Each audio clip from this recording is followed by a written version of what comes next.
ভয় আর আশা দুইটার মাঝে ঈমান।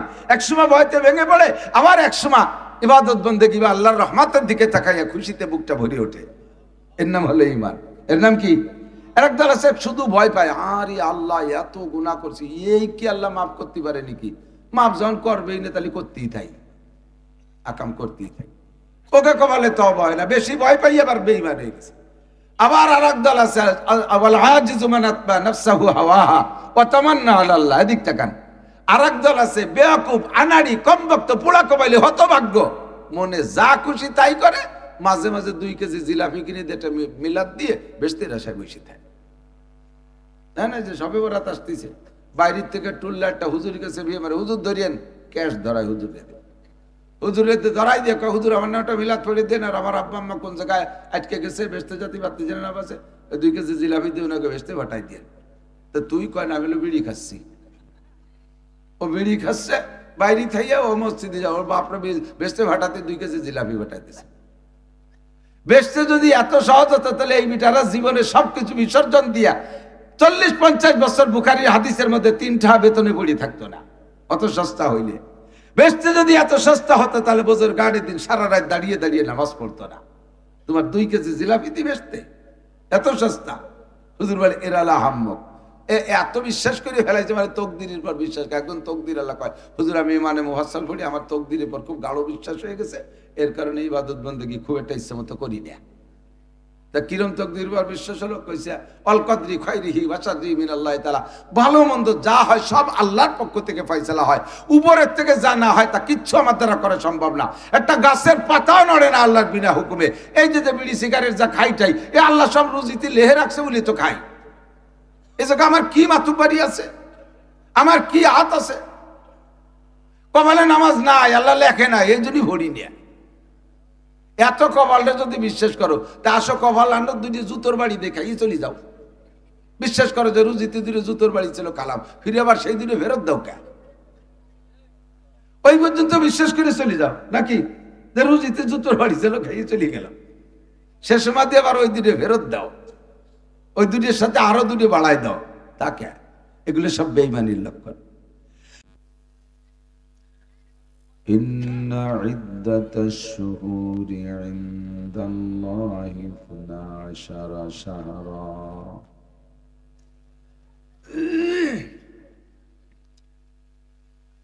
ثم قال الله تعالى شهر رمضان الذي أنزل فيه القرآن هدى للناس وبينات من الهدى والفرقان. وقال تعالى فمن شهد منكم الشهر فليصم ومن كان مريضا أو على سفر فعدة من أيام أخر يريد الله بكم اليسر ولا يريد بكم العسر. وقال محمد رسول الله صلى الله عليه وسلم من صام رمضان إيمانا واحتسابا غفر له ما تقدم من ذنبه ومن قام رمضان إيمانا واحتسابا غفر له ما تقدم من ذنبه أو كما قال عليه الصلاة والسلام. سبحانك لا علم لنا إلا ما علمتنا إنك أنت العليم الحكيم. رب اشرح لي صدري ويسر لي أمري واحلل عقدة من لساني يفقه قولي رب زدني علما. اللهم بارك لنا في رجب وشعبان وبلغنا رمضان. اللهم أرنا الحق حقا وارزقنا اتباعه وأرنا الباطل باطلا وارزقنا اجتنابه. সকলে বলি আমিন।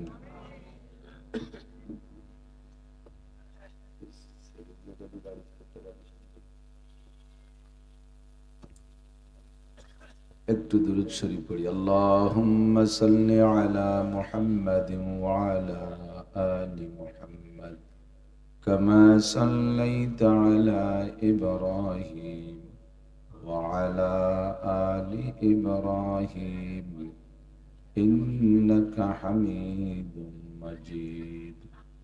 আল্লাহুম্মা বারিক আলা মুহাম্মাদিন ওয়া আলা আলি মুহাম্মাদ كما باركت على إبراهيم وعلى آل إبراهيم إنك حميد مجيد।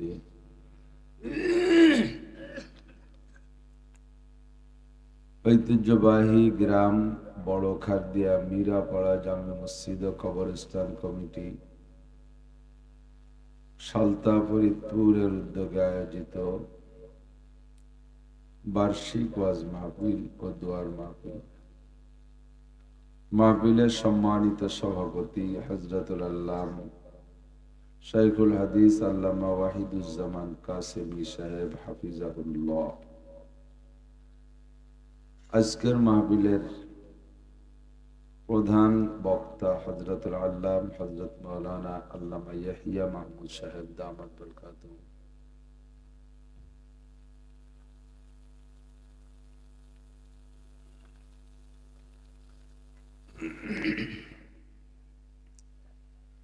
এই অঞ্চলের উলামায়ে কিরাম, আইম্মায়ে মাসাজিদ, মাদ্রাসার আজিজ আমতুলাবা, প্রাণপ্রিয় দেশবাসী,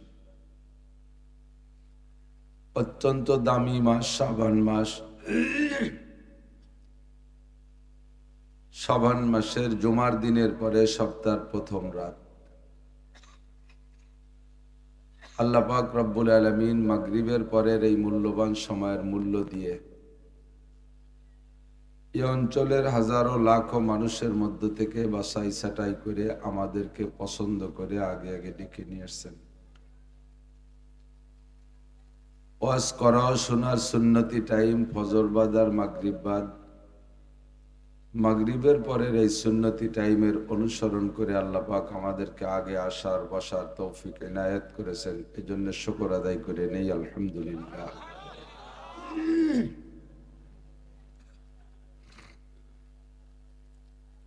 সময় সকলেরই কম, মাহফিলেরও সময় কম, আর আমাদের হায়াতেরও সময় কম।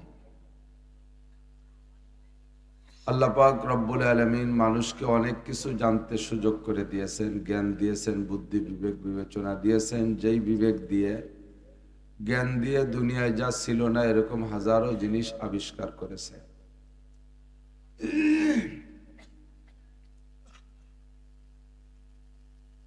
যতই আবিষ্কার করুক, যত যা কিছু, এ পাশে আওয়াজ প্রতিদিনই কি ভাই বিল্ডিংই বদলে আওয়াজটা প্রতিদিনই হয়তো একটু খারাপ লাগছে।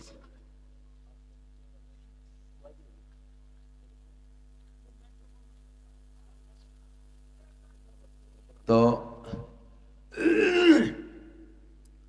যতই মানুষ জানুক, আল্লাহ পাক রব্বুল আলামিন মানুষের জ্ঞান বিবেক বিবেচনার উপরে বলে রাখছেন, অমা উতীতুম মিনাল ইলমি ইল্লা কালিল। আসসালামু আলাইকুম।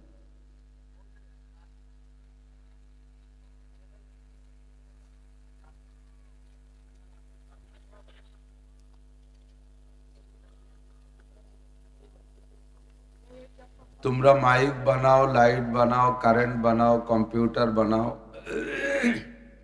রকেট বানাও, বিমান বানাও, যত যা কিছু আবিষ্কার করো না কেন, সব মিলে তোমাদের ইলমের পরিমাণ হলো ওমা উতিতুম মিনাল ইলমি ইল্লা কলিল, অতি সামান্য একটু জ্ঞান তোমাদেরকে দেওয়া হয়েছে।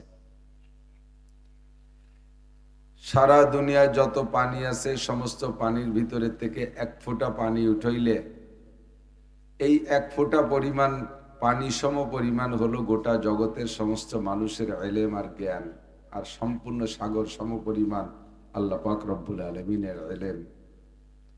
তো আল্লাহ পাক বলেন তোমরা সবকিছু যা তোমাদের প্রয়োজন এগুলো আবিষ্কার করতেছো, আমি তোমাদেরকে জ্ঞান দিয়েছি, তবে 5টা জিনিস আবিষ্কার করতে পারবা না। একটা হলো ইন্নাল্লাহা ইনদাহু ইলমুস সাআহ, কিয়ামত কবে হবে, গোটা দুনিয়া ধ্বংস কবে হবে, এটি কেউ কইতে পারবে না, এর নির্দিষ্ট তারিখ কেউ বলতে পারবে না। 2 নম্বর ওয়ায়ুনাজ্জিলুল গায়থ, কোন মেঘে কবে কখন কোথায় বৃষ্টি নামবে এটা কেউ বলতে পারবে না, সুনির্দিষ্ট তারিখ। সম্ভাবনা আছে, কতটুকু বলা যায়, সম্ভাবনা আছে, এভাবেই তো বলে। 3 নম্বরে ওয়ায়ুনাজ্জিলুল গায়থ ওয়ায়ালামু মা ফিল আরহাম, কোন নারীর পেটে সন্তান আছে আর নাই এটা কেউ কইতে পারবে না। বাচ্চা পেটে আসার পরে কম্পিউটার দিয়ে দেখে বলে এটা ভবিষ্যৎ বলা না, এটা গায়েব বলা না, এটা দেখি বলা। আর আল্লাহ পাক জানেন বাচ্চা পেটে আসার আগেই এই মেয়েটার পেটে বাচ্চা ধারণ করার ক্ষমতা আছে কিনা, কয়টা ছেলে হবে কয়টা মেয়ে হবে, কোনটা কখন হবে, সব আল্লাহ পাক জানে, এইটা মানুষে জানবে না। 4 নম্বর ওমা তাদরি নাফসুম মাযা তাকসিবু গাদা, একটু পরে কে কি খাইবা, আগামীকাল কে কি ইনকাম করবা, এটা জগতের কেউ বলতে পারবে না। 5 নম্বর ওমা তাদরি নাফসুম বিআইয়ি আরদিন তামুত, কে কোন জায়গায় কোন জমিনে কখন মারা যাবা এটা কেউ বলতে পারবে না। আমরা এখানে যারা বসা আছি সালতানগর কান্দার মানুষ, কত যুদ্ধ বিগ্রহ করার অভ্যাস আপনাদের মাশাআল্লাহ। রাত্রে হেসাক ধরাইও কাজী ওরার অভ্যাস আছে না, আছে। তো যতই লাট বাহাদুর ক্ষমতাধর নেতা আর বীর মানুষ হন না কেন, কেউ এই জায়গা থেকে বলতে পারবেন না যে আগামীকাল সকাল পর্যন্ত বেঁচে থাকবেন কি থাকবেন না, পারবে? কেউ যদি বলেন হিম্মত করে যে আমি বাঁচবই, আমার বাড়ির কাছে আজরাইল আসতে দেবো না, আমাদের বাড়ি 40টা ডাল আছে, তা আল্লাহ কয় তাহলে তোরে ডাল পর্যন্তই যাইতে দেবে না, তোরে মারবো মাঠে ফেলাইয়ে। আর আল্লাহর মারতে কোনো অস্ত্র তীর তরবারি কিচ্ছুই লাগে না। ওয়াইদা আরাদা শাইআন আইয়াকুল লাহু কুন ফায়াকুন, আল্লাহ বললেন কুন মাইয়াতান, তুই মরে যা, সাথে সাথে মরতে হবে। কাজেই আমার হায়াতের গ্যারান্টি ওয়ারেন্টি বিলকুল নাই, আমার হায়াত কতটুক জানি না, তো ধরে নেওয়া যাবে যার নামে যতটুক হায়াত বরাদ্দ আছে ততটুক পাওয়া হয়ে গেছে, সামনে আর একটুও পাবো কিনা কাহারও জানা নাই। তো অল্প একটু সময়ের ভিতরে আমাকে ইনকাম করে নিতে হবে বিশাল আখেরাতের নিয়ামত। আমরা একবার যারা অন্তর থেকে বিশ্বাস করে কলেমা পড়েছি, অবশ্যই এখানে যারা বসা আছি সকলেই কলেমা পড়া মানুষ। তারপরে নবী পাক বলেন সর্বক্ষণ তুমি কলেমা পড়ে রেডি থাকো, মান কানা আখিরু কালামিহি লা ইলাহা ইল্লাল্লাহ ফাদাখালাল জান্নাহ, প্রত্যেকটা মানুষের শেষ কলেমা হইতে হবে লা ইলাহা ইল্লাল্লাহ। হুজুর আলাইহিস সালাতু ওয়াসসালাম নিজেও জীবনের শেষ কলেমা মরণের আগে লা ইলাহা ইল্লাল্লাহর তাকাজা করতেন, দোয়া করতেন, আল্লাহ আমার মরণের সময় কলেমা লা ইলাহা ইল্লাল্লাহ নসিব হোক। সাহাবায়ে কিরাম দোয়া করতেন, বুজুর্গানে দিন দোয়া করতেন। সকল মুসলমানের একই দাবি, আগে পরে যা করি না করি যেন জীবনের শেষ কলেমাটা হয় লা ইলাহা ইল্লাল্লাহ। এজন্য সর্বক্ষণ প্রস্তুত থাকতে হয়। আমাদের বাংলাদেশের বড় একজন মুহাদ্দিস, বহুত উঁচু মাপের একজন মুহাদ্দিসের একটা হাদিসের ক্লাসে আমি একবার বসলাম, তো দেখলাম উনি হাদিস পড়াচ্ছেন, ফাঁকে ফাঁকে একটু সংক্ষেপ তওবা আর কলেমাটা পড়ে নিচ্ছেন।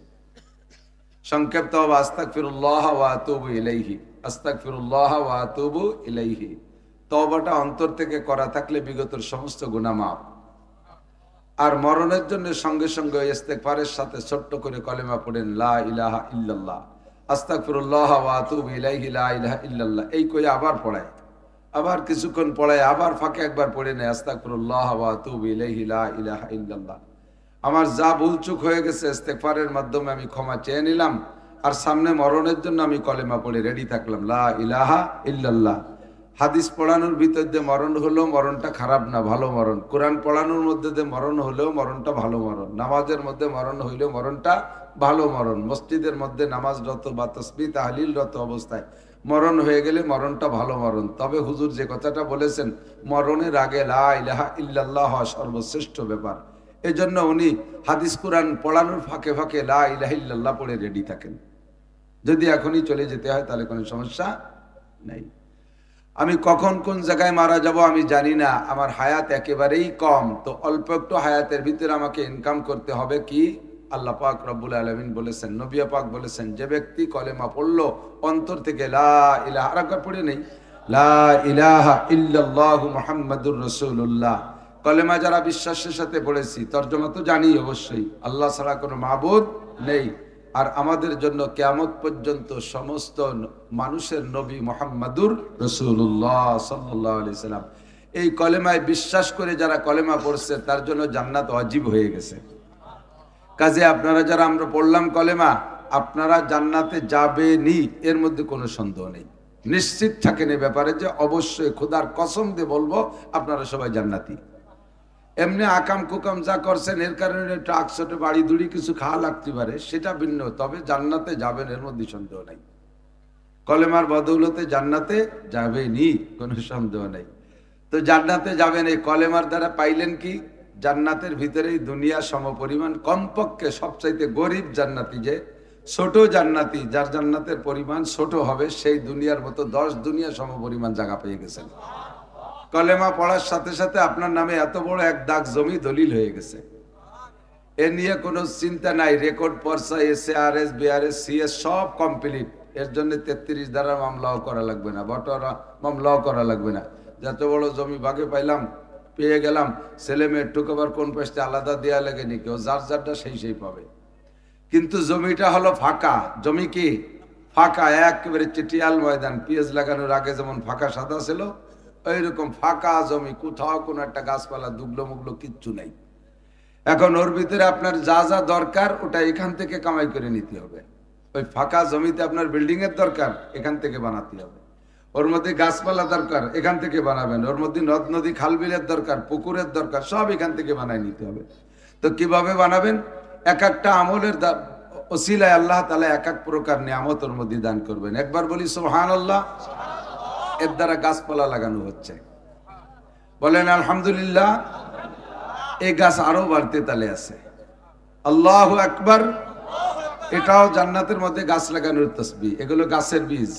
সুবহানাল্লাহ বললে গাছ লাগানো হয়, আলহামদুলিল্লাহ বললে গাছ লাগানো হয়, আল্লাহু আকবার বললে গাছ লাগানো হয়। গাছ কিন্তু আবার আমাদের দেশের কাটাওয়ালা বাবরা গাছ না, যে বেত বাগান লাগাইছিল ওর মধ্যে যে আটা গেল না, এরকম ঝামেলা করা লাগবে না। সব গাছগুলো ফলদার গাছ, এক একটা গাছে 1000 রকমের ফল হবে। বলি সুবহানাল্লাহ। যতবার বলবেন অতবার এমন একটা গাছ লাগানো হয়ে যাবে। তবে গাছটা লাগানোর সিস্টেমও ভিন্ন। দুনিয়ার গাছের গোড়া মাটিতে, মাথা উপরে, আর জান্নাতের গাছের গোড়া উপরে, মাথা নিচে। এটাও জান্নাতীদের সুবিধার্থে এরকম করা হয়েছে। কারণ দুনিয়ায় যদি কের বাড়ি বড় নারকেল গাছ থাকে, আর সে নারকেল পাড়ার কোনো লোক খুঁজে পায় না, তাহলে এই নারকেল পাড়া নিয়ে কত টেনশন না। গাছি খুঁজছি খুঁজছি পাহা নারকেল কার মাথায় পড়ে তা কওয়া যায় না, ডাইগো মেঘো খুলিয়ে পড়ে কত উপরে। খেজুর গাছের মাথায় রস, পাড়ার লোক নাই, পোলাপান তালাশ করে বেড়ানো লাগে, না পারতি পারলি পারা, সে গাছের রস ওইসি মদ হয়ে যায়। তো এই জন্য জান্নাতের ভিতরে, আর দুনিয়ার গাছে উঠতে গেলে কাঁচা দিয়ে উঠা লাগে, আর জান্নাতের মধ্যে কাঁচা দেওয়া দিই নাই। গাছের গোড়া উপর দিক, মাথা নিচের দিক ফলে ফুলে ভরা থাকবে, খালি খাবেন আর খাবেন। কন্যা সুবহানাল্লাহ। এমন সুন্দর গাছপালা জান্নাতের মধ্যে লাগানো দরকার আছে না নাই? যতবার বসে বসে তাসবিহ পড়বেন জান্নাতের মধ্যে গাছ লাগানো হবে। এবার বিল্ডিং এর দরকার, গাছতলা তো থাকা যায় না, থাকলে থাকবেন, জান্নাতের গাছতলাও থাকা যাবে, সমস্যা নেই। তবে বিল্ডিং এরও দরকার। তো জান্নাতের বিল্ডিং, ঘরবাড়ি বানাবেন কি দিয়া? কোরআন শরীফের আয়াত দিয়ে ঘরবাড়ি বানাবেন। জান্নাতের ঘরবাড়ি কিসে হবে? কোরআন শরীফের আয়াতের দ্বারা হবে। একটা বিল্ডিং এখন ছোট্ট করে বানাই ফেলি, পারবেন এখনই? বিসমিল্লাহির রহমানির রহিম। ইন্না আতাইনাকাল কাউসার ফাসাল্লি লিরাব্বিকা ওয়ানহার ইন্না শানিয়াকা হুয়াল আবতার। 3 আয়াত না, আর বিসমিল্লাহ 1 আয়াত। তো বিসমিল্লাহ সহ সূরা কাউসার পড়ছি 4 আয়াত হয়ে গেছে। আল্লাহর কসম এক্ষুনি জান্নাতের মধ্যে 4 তলে একটা দালান হয়ে গেছে। দালানটা কয় ইউনিট? মোটামুটি সাইজের বিল্ডিং বানায়, মানুষের বিল্ডিং বানায় 3 ইউনিটের হিসাব করে বেশিরভাগ। ঢুকেই একটা ইউনিট, ডাইনিং বামে 2টা ইউনিট করে। তো জান্নাতের ভিতরে আপনার এই যে ছোট বিল্ডিংটা বানাইলেন, এখন এর 1 তলার ভিতরে কতগুলো রুম হবে?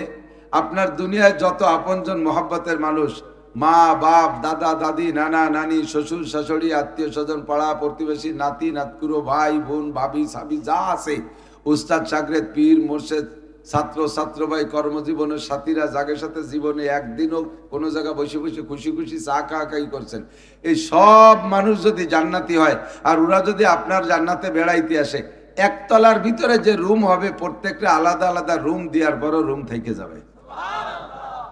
আমাদের এই ফরিদপুর আর গোপালগঞ্জে বাটার ইট না, এই ইট আবার আলাদা কায়দা। লাবিনাতু মিন ফিদ্দা, লাবিনাতু মিন যাহাব। একটা ইট হবে স্বর্ণের, একটা ইট হবে রূপার। বলি সুবহানাল্লাহ। সুবহানাল্লাহ বলে বলে গাছ লাগাবেন আর কোরআন শরীফ পড়ে পড়ে দালান বানাবেন। আল্লাহর রাসূল বলেন, ইকালু লিসাহিবিল কুরআন ইকরা ওয়ারতাকি ওয়ারাতিল কামা কুনতা তুরাতিলু ফিদ দুনিয়া ফাইন্না মানজিলাকা ইনদা আখিরি আয়াতিন তাকরাউহা। তুমি দুনিয়ায় যতগুলো আয়াত তেলাওয়াত করেছিলে, এই আয়াতগুলো জান্নাতের মধ্যে বসে বসে তেলাওয়াত করো। পড়তে রহো, উর্দুতে বলে, উর্দু তরজমা, পড়তে রহো আর চলতে রহো, পড়তে থাকো আর উঠতে থাকো। তুমি যত আয়াত পড়ে শোনাবা তোমার বিল্ডিং এর তলা অত হবে। পুরো কোরআন শরীফ যদি পড়ে ফেলেন তাহলে আপনার বিল্ডিং এর ভিতরে জান্নাতের মধ্যে কোরআন শরীফের আয়াত সংখ্যা পরিমাণ 6666 হোক আর 6236 হোক, যাই হোক, এই আয়াত সংখ্যা পরিমাণ বিল্ডিং হয়ে যাবে জান্নাতে।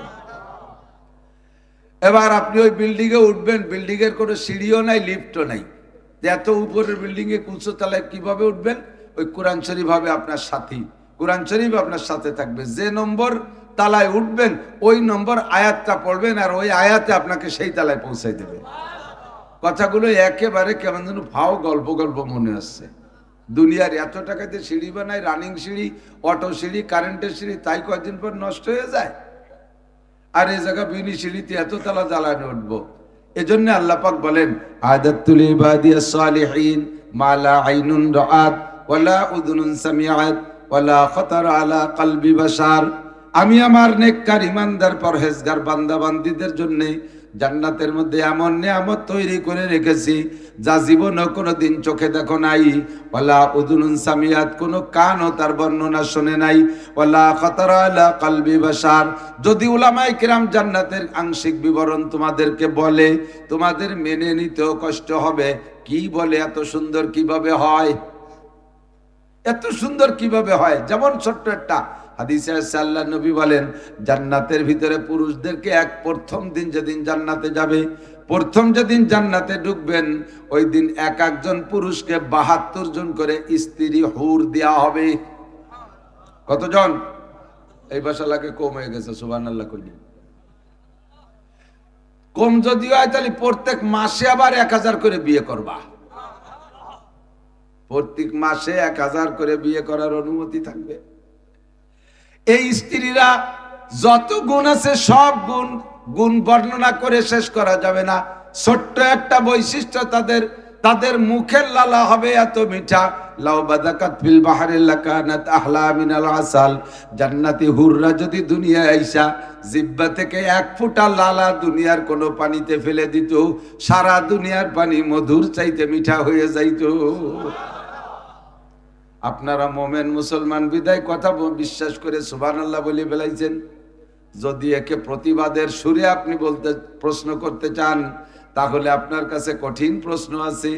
সারা দুনিয়ায় যত সুগার মিল আছে, চিনির কল, যত চিনি বানায় নিমেষে আছে না কারখানা, হাজার হাজার হাজার হাজার, সারা দুনিয়ার সমস্ত সুগার মিল, চিনির কলের চিনি প্রোডাকশনের পরে শুরু থেকে শেষ পর্যন্ত যতদিন মেশিন চলে, যতদিন দুনিয়ায় আখ কুশোর আছে, এতদিন চিনি বানাইয়া খালি আমাকে পদ্মা নদীতে ডালে, তাতে কি পদ্মার পানি মিঠে বানাতে পারবে? তাহলে সারা দুনিয়ার চিনি দিয়ে 1 গাঙ্গের পানি মিঠে বানাতে পারি না, আর কত বড় ভাও কথা, এক বিটে একটু স্যাপ ফেলাই দেবে, সারা দুনিয়ার পানি মধুর সে মিঠে হয়ে যাবে। তবে এই কথাটা ভাও কথা না আসল কথা, একটু কর না, ভাও কথা না আসল কথা? আসল কথা আমি ইন্না লিল্লাহি ওয়া ইন্না ইলাইহি, কারেন্ট যার দোয়া পড়েন, ইন্না লিল্লাহি ওয়া ইন্না ইলাইহি রাজিউন। আল্লাহ আছে, এই যে চালান হয়ে গেছে, ওরা অ্যাক্টিভ, খুব অ্যাক্টিভ আছে, মাশাআল্লাহ, জাযাকুমুল্লাহ। তো আমি বলছি এজন্য এদিক টাকা না, তো দুনিয়ার কিছু কামাই করতে দুনিয়ার টাকা কামাই করা লাগে। ঢাকা শহরে বিল্ডিং করতে টাকা কামাই করা লাগে, ফরিদপুর শহরে বিল্ডিং করতে টাকা কামাই করা লাগে, বড় বড় দাগে দাগে জমি কিনতে টাকা কামাই করা লাগে। তো জান্নাতের ভিতরে এই বিশাল নিয়ামত, আরো বলতে গেলে রাতভর বলা যাবে, জীবন ভরে বলেও শেষ হবে না। জান্নাতিন তাজরি মিন তাহতিহাল আনহার, প্রত্যেকের জান্নাতের ভিতরে 4টে করে নদী থাকবে। কয়টা? 4টে করে নদী।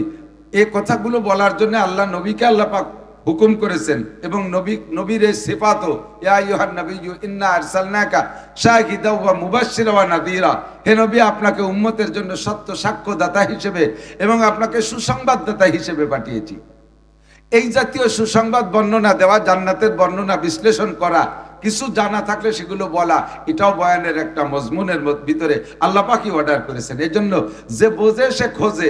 জান্নাতকে যদি এভাবে আপনি বোঝেন তাহলে খুঁজবেন না যে জান্নাত কি, আমি কিসের লোভে নামাজ পড়ি, কিসের লোভে রোজা রাখি, আমি এত পরিশ্রম কেন করি, কিসের জন্য করেন, সে কথাগুলোই বলতেছি। যে আপনার জান্নাতের ভিতরে 4টে নদী হবে, প্রত্যেকের জান্নাতে। একজনের নদীতে আর একজনে যাবে না, একজনের সিঁড়ির উপরে আর একজন বলছে পানি আনতে, যে কাড়াকাড়ি ঠেলা ঠেলি হবে না, গন্ডগোল হবে না। প্রত্যেকের জান্নাতে 4টে করে নদী।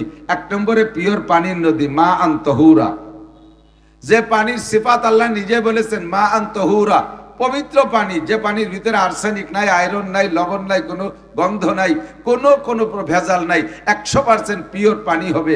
একটা নদী থাকবে এরকম, পুরো জান্নাত ঘুরে ঘুরে পানি, নদীতে পানি পৌঁছাবে। 2 নম্বরে লাবানান খালেসা, একেবারে ফ্রেশ পরিষ্কার দুধ। জান্নাতের মধ্যে দুধ খাইতে গাই পালা লাগবে না, ঘাস কাটা লাগবে না, খেড় কাটা লাগবে না, খেড় কুটু জোগাড় করা লাগবে না, ভুসি ভুসি কিনা লাগবে না, গোবর ভেলানো লাগবে না, খালি দুধ আর দুধ, খাল ভরা দুধ।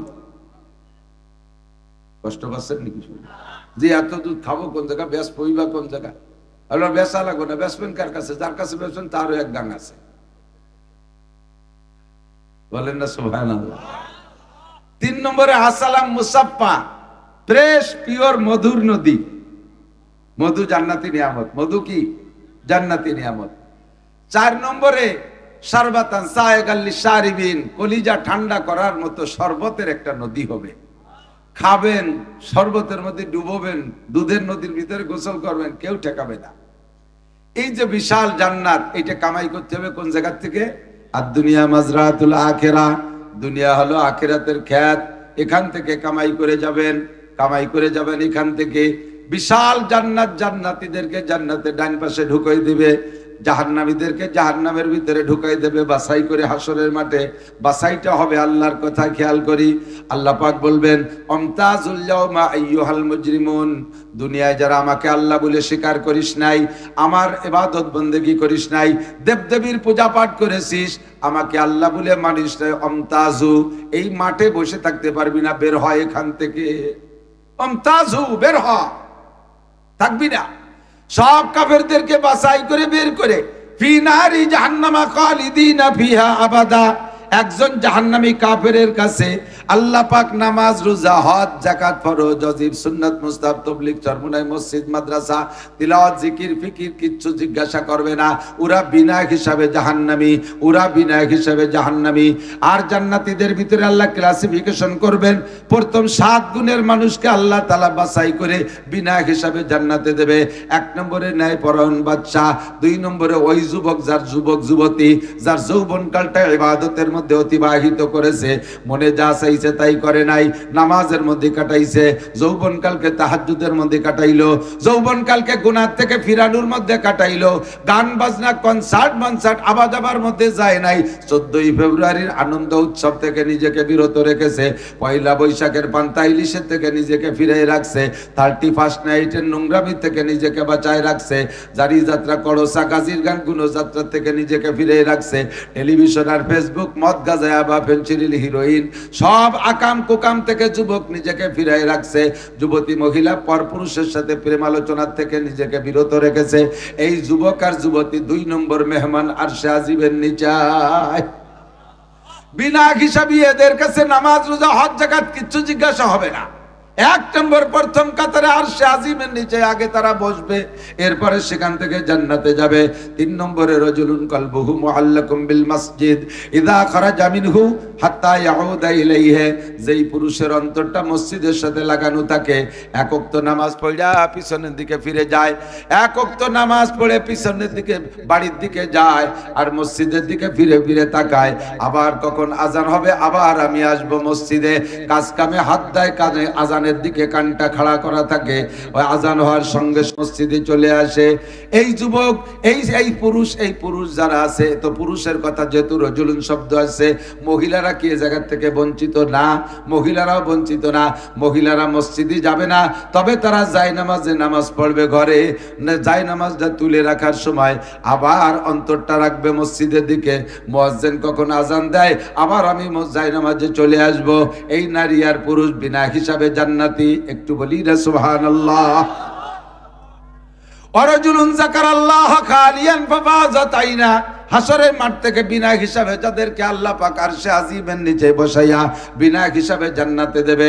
4 নম্বর হলো রাজুলুন যাকারাল্লাহ খালিয়ান ফাফাযাত আইনা, যে সময় রাতের বেলা সব মানুষ নিঝুম ঘুমিয়ে আছে, এক শ্রেণী মানুষ ওই ঘুমের মধ্যে থেকে ওঠে, তাতাজাফা জুনুবুহুম আনিল মাদাজি ইয়াদউনা রাব্বাহুম খাউফান ওয়া তামা। আরামের বিছানা গায়ের থেকে কম্বলটা সরানো বহুত বড় কঠিন ব্যাপার শীতের রাত্রে। কতক্ষণ গায়ের থেকে গরম ল্যাপটা সরাইয়া ঠান্ডা পানির মধ্যে ডুব দিতে হবে। প্রয়োজনে যদি গোসল ফরজ হয় ঠান্ডা পানিতে গোসল করতে হবে। আরামের ল্যাপ কম্বলে ফেলে রেখে ঠান্ডা পানিতে গোসল করা বহুত বড় মুজাহাদা। ময়দানে যে কাফেরের সাথে যুদ্ধ করা যত কঠিন, তার চেয়ে খুব একটা কঠিন না, তার চেয়ে খুব একটা কঠিন না। এই সময় আপনি যদি বিছানার থেকে উঠতে পারেন, আল্লাহ পাক রব্বুল আলামিন আপনাকে আল্লাহু আকবার আরশে আজিমের নিচে তার ভিআইপি মেহমানদের 4 নম্বর কাতারে বসায় দেবে। তাহাজ্জুদ পড়া মালিকের কাছে দোয়া করবেন, তাতাজাফা জুনুবুহুম আনিল মাদাজি ইয়াদউনা রাব্বাহুম খাউফা ওয়া তামা। দোয়া করবে রবের কাছে খৌফের সাথে, ভয়ের সাথে, ওয়া তামার আশার সাথে। আল ঈমানু বাইনাল খাউফি ওয়ার রাজা, ঈমান হলো আশা আর ভয়। কথা বলেন, আশা আর ভয় দুটোর মাঝখানে ঈমান। শুধু আশা করে বসে থাকে সেটাও বেঈমানির লক্ষণ, আবার শুধু ভয়ই পায় ভয় পাইয়ে সরিয়ে থাকে সেটাও আর একটা বেঈমানির লক্ষণ। আশাও থাকবে, ভয়ও থাকবে। খলিফাতুল মুসলিমিন হযরত ওমর ইবনে খাত্তাব তখন খলিফা হয়নি, হুজুরের কাছে একদিন আইসা কাঁদতে লম্বা একটা মানুষ আইসা বোকার মতো কাঁদতেছে। হুজুর কয়, ওমর কান্দেন কে? কয় ওমর ভয় হচ্ছে। আমার ভয় হচ্ছে। কিসের ভয় করতেছে? আমার ভয় লাগতেছে যে কিয়ামতের মাঠে যদি এই কোটি কোটি মানুষের মধ্যে আল্লাহ তাআলা একটা এলান দেয়, একটা ঘোষণা দেয়, সবাই ভেস্তে যাবা, শুধু একটা মানুষ ভেস্তে যাবে না। হুজুর সেই মানুষটা মনে হয় আমি ওমর। একটা মানুষ শুধু দোজখে যাবে আর সব ভেস্তে যাবে, এমন ঘোষণা যদি আসে, তাহলে সেই লোকটা মনে আমি ওমর। হুজুরকে আপনি এবারে চিনতে পারলেন কিভাবে? কয় যে হুজুর, এই সাহাবা যারা আপনার সাথে আছে, কেউ আপনার গলা কাটিয়ে 100 উট পুরস্কার লোভে কোনোদিন আপনার দিকে আসে নাই, বিভিন্ন ভাবে নির্যাতন করছে। আমি আপনার কল্যাণিয়া 100 উটের লোভে কল্যাণিয়ার জন্য নেমে আসছিলাম। আল্লাহ যদি সেই দিনের ভিডিওটা ধরে রাখে তাহলেই সর্বনাশ। হুজুর বললেন, ওমর লা তাহজান ওয়ালা তাখাফ, ভয় পেন না, টেনশন করেন না। কলেমা পড়ছেন না? বলে জি। বলে আল কলেমা হলো এমনই একটা কষ্টি পাথর, ওর সাথে ছোঁয়া লাগলে বিগত জীবনে সব জং পরিষ্কার হয়ে সাফ হয়ে যায়, কিচ্ছু নাই, সব সাফ, আগেরই সব মাপ। খুশিতে চলে গেছে। কয়েকদিন পর আবার ওই লম্বা মানুষটা ফেলফেলায় হাসতে আইছে। কয় যে হুজুর, হুজুর বলতে ওমর আজকে কি পয়সা করি কিছু পাইছেন নাকি, কোনো ভালো খবর, এত খুশি? কয় যে হুজুর আমারটা মনে খুশি ঠেকতেছে। কি খুশি? আল্লাহ যদি কিয়ামতের মাঠে ঘোষণা দিয়ে যায় সব মানুষ দোজখে যাবে, একটাও ভেস্তে যাবে, সব দোজখে, শুধু একজন মানুষ ভেস্তে যাবে, নবীরা বাদে আর কি, নবীরা বাদে সব দোজখে যাবে, একজন ভেস্তে যাবে, সেই লোকটা আমি ওমর। হুজুর বলেন তোমার ঈমান আছে, আল ঈমানু বাইনাল খাউফি ওয়ার রাজা, তাতাজাফা জুনুবুহুম আনিল মাদাজি ইয়াদউনা রাব্বাহুম খাউফান ওয়া তামা। ওই সকল মানুষ আরশে আজিমের নিচে বিনা হিসাবে ছায়া পাইয়া বিনা হিসাবে জান্নাতে যাবে, যারা রাতের বেলা বিছানা ত্যাগ করে উইঠা ওযু গোসল যা প্রয়োজন আছে 2 রাকাত 4 রাকাত পড়িয়া রব্বুল আলামিনের কাছে আশা ও ভয়, আশা ও ভয় দুইটা রাইখা ক্ষমা চাইয়া চোখের পানি ফেলাই ফেলাই কান্দে। বান্দার চোখ থেকে যখন পানি পড়ে, আরশে আজিমের 8টা খুঁটি আছে, হামিলাতুল আরশ সামানিয়া ওয়া ইয়াহমিলু আরশা রাব্বিকা ফাওকাহুম ইয়াওমাইযিন সামানিয়া। আল্লাহ পাকের আরশ বহন করে রাখে 8 জন ফেরেশতা। এই 8 জন ফেরেশতার হাতে আল্লাহর আরশের 8টা খুঁটি আছে। বান্দা যখন জমিনের উপরে তওবা করে গিড়গিড়ে কাঁদে আর 2 চোখ বেয়ে বেয়ে পানি পড়ে, 2টা চোখের কেনি দিয়ে মাছির মাথা পরিমাণ পানি বের হয়, ওই সময় আল্লাহর আরশের 8টা খুঁটি থরথর করে কাঁপতে থাকে। ফেরেশতারা ডেকে বলে রব্বুল আলামিন তোমার আরশের খুঁটি কাঁপছে কেন? তো খুব জোরে কাঁপতেছে আল্লাহ, ধীরে ধীরে কম্পন আরো বাড়তেছে। জমিনের ভিতরে বান্দা যত ফুপায় ফুপায় কান্দে, প্রথম ধরেই তো চিল্লাই কান্দে না, হালকা হালকা কান্না আসে, হালকা হালকা খুঁটি নড়ে, জোরে জোরে কান্না আসে, জোরে জোরে খুঁটি নড়ে, চোখ থেকে গলগলায় পানি পড়ে, খুঁটিগুলো থরথর করে কাঁপতে থাকে। ফেরেশতারা কয় আল্লাহ তো ধীরে ধীরে বাড়তে বাড়তে খুব জোরে কাঁপতেছে, আমাদের হাত থেকে খুঁটি ছুটে যায় নাকি বলা যায় না, কেন খুঁটি কাঁপতেছে আল্লাহ, সমস্যা কি? আল্লাহ পাক ডেকে বলেন জমিনের উপরে আমার এক বান্দা সালতানগর কান্দার অমক গ্রামের খাদ্যের বাগানের ভিতরে, আল্লাহু আকবার, আমার এক বান্দা বাগানের মধ্যে বসে, ছোট্ট একটা কুড়িয়ে ঘর, ওর মধ্যে বসে বসে গিড়গিড়ে কাঁদতেছে, গুনাহ থেকে ক্ষমা চাইতেছে, কাঁদতেছে, ওর কান্নার কারণে খুঁটি নড়তেছে। ফেরেশতারা বলে আল্লাহ এই খুঁটি থামবে কিভাবে? আমি যদি তারে ক্ষমা করে দেই তাহলে খুঁটি থামবে। ফেরেশতারা বলবে আল্লাহ সুপারিশ করি, এ খুঁটি হাতেতে ছুটে যাওয়ার মতো মনে হচ্ছে, তোমার বান্দারে তাড়াতাড়ি ক্ষমা করে দাও, নইলে খুঁটি ছুটে যাবে। আল্লাহ পাক বলেন ঠিক আছে ফেরেশতারা, তোদের সুপারিশ গ্রহণ করলাম, আমার বান্দার সব গুনাহ মাফ কইরা দিলাম। চুবারার আন্দাজ পাশিমানিয়ানিন আরশেলার জাদাজ আনিনুল মুজনিবিন। আল্লামা জালালউদ্দিন রুমি রাহমাতুল্লাহ আলাইহি বলেন মারকাবে তওবা আজায়েব মারকাবাস, মারকাবে তওবা আজায়েব মারকাবাস, बर्फा लगता ज़्यादा बा एक लहज़ा पस चुबरा रंदस पशीमानी अनिन अरशल अरज़ादज़ अनिनुल मुज़निबिन। गुनाहगारेर चोखेर पानिर ওসিলায়, চোখের পানির কারণে আল্লাহর আরশের খুঁটি পর্যন্ত কাঁপতে থাকে। এই সময় যদি আপনি শেষ রাত্রে উঠে কাঁদেন, ভাই গুনাহ তো কেউ করেন নাই, হ্যাঁ এলাকার তো কেউ গুনাহগার নাই, হ্যাঁ যদি বলা হয় সারা দিন গুনাহ করেন নাই, এরকম একটা লোক আছেন কে? আশা করি কেউ বলতে পারবেন না আমি আছি। ইচ্ছায় অনিচ্ছায় দিনে 24 ঘন্টায় কোনো না গুনাহ হয়েই যায়, হয় কি হয় না? যদি বলা হয় সারাদিন একটা নেকির কাজ করো নাই, এরকম কি আছো? এরকম মানুষ বহু পাওয়া যাবে। সারাদিন একটা নেকির কাজও করি নাই, এরকম মানুষ বহুত আছে। কিন্তু সারাদিন একটা গুনাহ করি নাই ইয়া বলার কোনো মানুষ নাই। এই গুনাহ এক একটা গুনার কারণে 7000 বছর জাহান্নাম, কমপক্ষে 7000 বছর জাহান্নাম। এত বড় গুনাহ কাঁধে থাকতে কেন আপনি তওবা করবেন না? আপনি কেন ভয় পাবেন না? আরে এই বর্তমান অন্তর্বর্তীকালীন সরকার আওয়ামী লীগের যাদেরকে ধরতেছে, ধরে ধরেই তো জেলে দিচ্ছে। এর তো 7000 8000 বছর জেল দেবে না, দেবে নাকি? কেউরে 2 মাস পর ছেড়ে দিচ্ছে, কেউরে 3 মাস পর ছেড়ে দিচ্ছে, কেউরে 5 বছর 7 বছর এনে রাখবে, সর্বোচ্চ ফাঁসি দিয়ে দেবে। তার বেশি আর কি করবে? এর চেয়ে বেশি আর করবে না। তার ভয়তে দেখো দেশ থেকে দেশান্তর কত পলাপলি, কত কি আত্মগোপন করা করি চলতেছে। ও দোস্ত কত তওবা যে অন্তরের থেকে করতেছে তার আল্লাহই ভালো জানে। কিন্তু একটা গুনার কারণে 7000 বছর জাহান্নামে পড়বা। তুমি হাজার হাজার গুনাহ করে বসে রইছো, কেন তুমি তওবা করবা না? কেন তুমি কাঁদবা না? রাতের বেলা উঠে যদি চোখের পানি বেলায় কাঁদতে পারেন, আপনার স্থান হবে আরশে আজিমের নিচে। বলি না সুবহানাল্লাহ। 5 নম্বর রজুলানে তাহাব্বা ফিল্লাহ ইজতামা আলাইহি ওয়া তাফাররাকা আলাইহি। ওই 2 ব্যক্তি আরশে আজিমের নিচের ভিআইপি মেহমান, যেই 2 ব্যক্তির ভিতরে ভালোবাসা হবে আল্লাহর ওয়াস্তে। কিসের জন্য? টাকা পাওয়ার লোভে না, সুরত চেহারার লোভে না, নফসানি যৌন চরিতার্থ নষ্টামি করার জন্য না, দুনিয়ার কোনো অর্থ সম্পদের লোভে ভালোবাসা না, ভালোবাসা একমাত্র আল্লাহর ওয়াস্তে। আমি আপনাদের কাছে জানতে চাই, আমি মাওলানা নাসির আপনাদের এলাকায় জায়গা জমি রাখি নাই, সেই সুবাদে আপনাদের সাথে সম্পর্ক নাই, কোনো প্রকার আত্মীয়তা এলাকায় করি নাই, সে সুবাদে কোনো সম্পর্ক নাই, এমনি এমনি আশা যা করি। আপনারা আমাকে ভালোবাসেন কিনা? মাগরিবের পরে এত মানুষ চলে আসছেন, নিশ্চয়ই তো ভালোবাসাটা নেই আসছেন, ঠিক না? আমিও আপনাদেরকে ভালোবাসি। এই জায়গায় এই মাঠে আজকে জমা হয়েছি তো আল্লাহর ওয়াস্তে, দিনের খাতেরে, দিনের খাতেরে।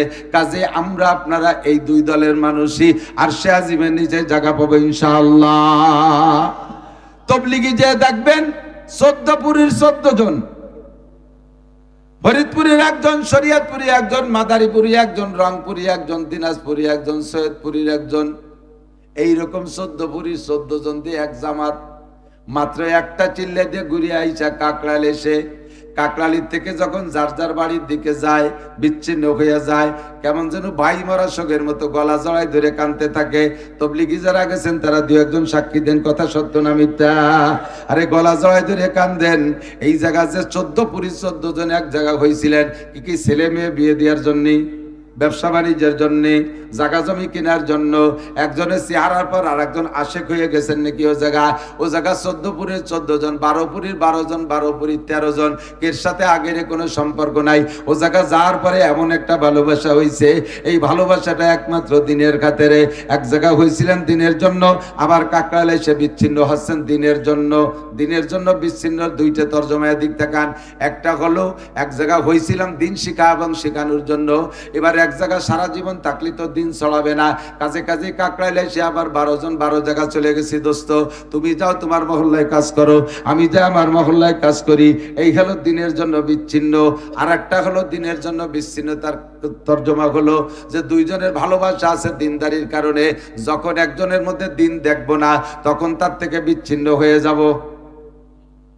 যখন একজনের মধ্যে দিন দেখবো না, ও ভালো না, ও দিনের থেকে বিচ্ছুত না, তোর সাথে নাই। যেমন সারা পৃথিবীর উলামায়ে কিরাম সাদ সাহেবকে অত্যন্ত মহব্বত করত। একটা বংশীয় মানুষ, ইলিয়াস সাহেব রহমাতুল্লাহ আলাইহির বংশের লোক, ইলিয়াস সাহেব রহমাতুল্লাহ আলাইহির বংশের লোক, ইউসুফ সাহেব রহমাতুল্লাহ আলাইহির বংশের লোক, জাকারিয়া রহমাতুল্লাহ আলাইহির রেশতার আত্মীয় স্বজনদের মধ্যে এমন একটা সম্মানী মানুষ যৌবন কাল থেকে বাংলাদেশে আসে। তবলিগের সেই সময় কত মুরব্বী থাকা সত্ত্বেও সাদ সাহেবকে দেয়া ইস্তেমার ময়দানে মূল বয়ান করানো হতো, তারে দিয়ে দোয়া করানো হতো। এই ভালোবাসা ছিল তার সাথে দিনের খাতিরে।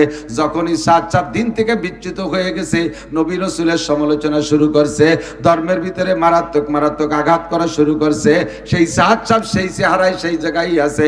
কিন্তু উলামায়ে কিরাম আর দিনদার তবলিগ ওয়ালারা আমরা তার থেকে বিচ্ছিন্ন হয়ে গেছি। কথা কোন ঠিক ঠিক না? এই ক্লাসের যারা দিন খারাপ, তার ভিতরে দিনের কমতি দেখা সরে চলে আসবে, লোকটার বন্ধুর মধ্যে দিনের কমতি দেখে সরে চলে আসবে, এই মানুষগুলোকে আল্লাহ পাক আরশে আজিমের নিচে ছায়া দিয়ে দেবে। বুঝা গেছে কথা?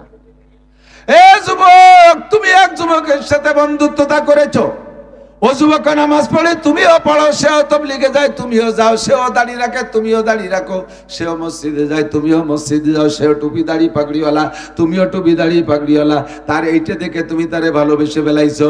কিছুদিন পর চট করেছে টুপি পাগড়ি খুলে বেলাইছে। এরপরে কেমন কেমন যেন ভাব, তুমি তারে বুঝানোর চেষ্টা করো, আর বুঝ নেয় না। এরপরে পট করে একদিন দাড়ি কয়টা কাইটে ফেলাইছে। দাড়ি কাটার পরে বুঝে ফেলাইছো সম্পূর্ণ স্টার্টিং বাম দিক চলে গেছে, ওর সাথে আর বন্ধুত্বতা রাখা যাবে না। ওর থেকে তুমি বিচ্ছিন্ন হয়ে চলে আসার সঙ্গে সঙ্গে তোমার নামটা আরশে আজিমের 5 নম্বর খাতায় লেখা হইয়া যায়। হুব্বু ফিল্লাহ বুগযু ফিল্লাহ বলে রে, আল্লাহর জন্য ভালোবাসা আর আল্লাহর জন্য আমাদের শত্রুতা। কথা বলেন ঠিক না? 5 নম্বর 6 নম্বর ব্যক্তি রজুলুন যাকার, কি বলা হয়? রজুলুন দাতু ইমরাতুন যাতু হাসাবি ওয়া জামাল ফাকালা ইন্নী আকাবুল্লাহ। এ যুবক আবার দিক তাকাও, ওই ব্যক্তি খেয়াল করে না, ওই ব্যক্তি যেই ব্যক্তিকে, ওই যুবককে, রজুলুন দাতু ইমরাতুন যাতু হাসাবি ওয়া জামাল, কোন যুবক কোন পুরুষকে যদি গভীর রাত্রে গভীর অন্ধকারে নির্জন কক্ষে কোন সুন্দরী মহিলা ডাকে, সব পরিবেশ তৈরি করে যে আশেপাশে কোনো ঝামেলা নাই, একেবারে নিরাপদ, শতভাগ নিরাপদ, নিরিবিলি পরিবেশ।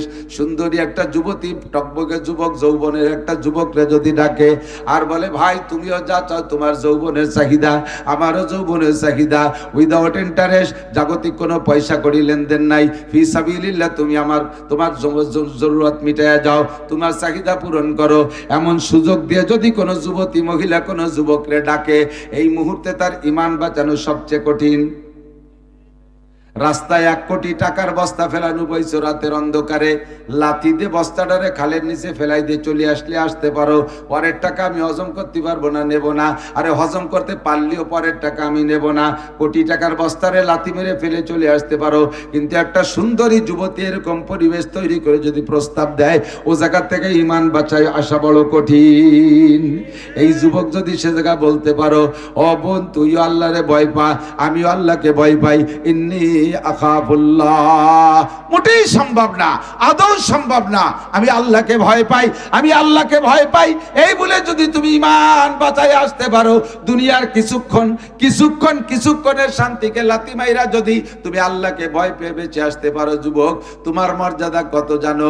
কোটি কোটি মানুষ ময়দানে চিল্লাইতে থাকবে হাসরের মাঠে, আল্লাহ পাক তোমাকে অনায়াসে হাত ধইরা নিয়া আর সে আজিমের নিচে বসাইয়া দেবে। 6 নম্বর, 7 নম্বর বিনা হিসাবে জান্নাতি আর সে আজিমের নিচের মেহমান। রজুলুন তাসাদ্দাকা বিসাদকাতিন ফাআকফাহা হাত্তা লা তা'লামা শিমালুহু মা তুনফিকু ইয়ামিনুহু। ওই ব্যক্তি, যে ব্যক্তি দান করে দিনের জন্য, আল্লাহর ওয়াস্তে, হিদায়াত কি বলা হয়, জান্নাতের আশায়, নেকির আশায় দান করবে, ইখলাসের সাথে, এমন ভাবে দান করবে ডান হাতে দেবে তো বাম হাতে জানবে না, ডান হাতে দেবে তো বাম হাতে জানবে না। কথাটা একটু বুঝে নিতে হবে। এই ওয়াজ আপনারা বহু শুনেছেন, শোনার কারণে অনেকে আবার জায়গায় জায়গায় শক্ত হয়ে যায়। মজলিসের মধ্যে যদি কোনো জায়গায় কালেকশন হয়, সে সময় উনি চুপ করে তাকে দেয় না, যে এখন দিলি তো ডাইনাত বামাত কত মানুষ জানিয়ে যাবে, এই জন্য এখন দেবো না। এই ডান হাতে দেবে বাম হাতে জানবে না তর্জমা এইটা না, যে মজলিসের মধ্যে চাইলাম আর আপনি 1000 2000 টাকা বললেন, এতে আপনার নেকি কমবে আর আরশে আযমি নিচের মেহমানের থেকে নাম কেটে যাবে, তা না। এই ডান হাতে দেওয়া বাম হাতে না জানার তর্জমা হলো, এখানে দেওয়ার সময় দেবেন, পরে যাইয়ে গল্প মারিয়ে বেড়াবেন না। হ্যাঁ, 2টা কম্বল দিয়ে ক্যামেরা নিয়েছে 30টি, এর নাম হলো ডাইন হাতে দিয়ে বাম হাতে জানা। কম্বলের আবার চেহারা কি, মাঝে মাঝে কইতে আমি, কম্বল খান কি কম্বল, 80 টাকা দামের কম্বল, যা যারে দেয় ও গায়ে দেয় না, ও নিয়ে ছাগল রে জ্যাকেট বানায় দেয়, ছাগল রে আর বাসুরির উপরে দিয়ে তলে গিরিয়ে দিতে, ও আবার 2 বার পেশাব করে ফেলছে ভিজিয়ে, পরে ছচ্ছরার কাপ দিচ্ছে, কাকা তাড়াতাড়ি খুলি নেন, না করোনা হতে পারে, আমার এসি আসতেছে, ফুলিয়ে নিয়ে ধুইয়ে তাই দিয়ে আবার হাঁড়ি ধরা ন্যাকড়া বানায়, এই সাতার কম্বল দিয়ে তাই আবার কুড়ি দিয়ে ক্যামেরা দিয়ে ভাইরাল করো, ফেসবুকে ছেড়ে দাও। এর নাম হলো ডাইনাইট দিয়ে বামাতে জানা। দেবার সময় দেবেন, উন্মুক্ত ভাবে দেবেন, 10,000 20,000 50,000 লাখ টাকা দেবেন, আপনি মারহাবার লোভ করবেন না। এই মারহাবার লোভ করার নামই হলো বামাতে জানা। দিছি তো দিছি, আমি জান্নাতের জন্য দিছি, এ জায়গায় আবার মারহাবার লোভ কি? যে ইবাদতি করব কার জন্য, ওয়ালা ইউশরিক বিইবাদাতি রাব্বিহি আহাদা, ইবাদত করব তো আল্লাহরই জন্য করব। কার জন্য? আল্লাহর জন্য। হজ করব তো মানুষকে জানানোর কি দরকার? আর হজ করে এসে একবার হজ করে আসার সাথে সাথে গুড়ায় আল হাজ লিখতে হবে। যদি কোনো জায়গায় লেখে পোস্টার পেছনে আল হাজ লিখতে হবে। কয়বার হজ করছেন? একবার, তাতে আল হাজ লিখতে হবে। 40 বছর নামাজ পড়েন, যে নামাজ পড়ে তারে আরবিতে কয় মুসল্লি, তা আল মুসল্লি তো লেখেন না কোনো জায়গায়। 40 বছর নামাজ পড়ে আল মুসল্লি লেখেন না। 40 বছর রোজা রাখেন, রোজাদাররা আরবিতে কয় সায়েম, তো কোন জায়গাতে আসসায়েম লেখেন না। আসসায়েম আব্দুল মালিক, আল মুসল্লি আব্দুল মালিক, জীবন ভর মিরই লিখে যাচ্ছেন। আর এবার একবার হজ করে এসে গোড়ায় আজিতে আল লাগাই দিতে হবে, আল হাজ। এগুলো সব রিয়া, এগুলো সব কি?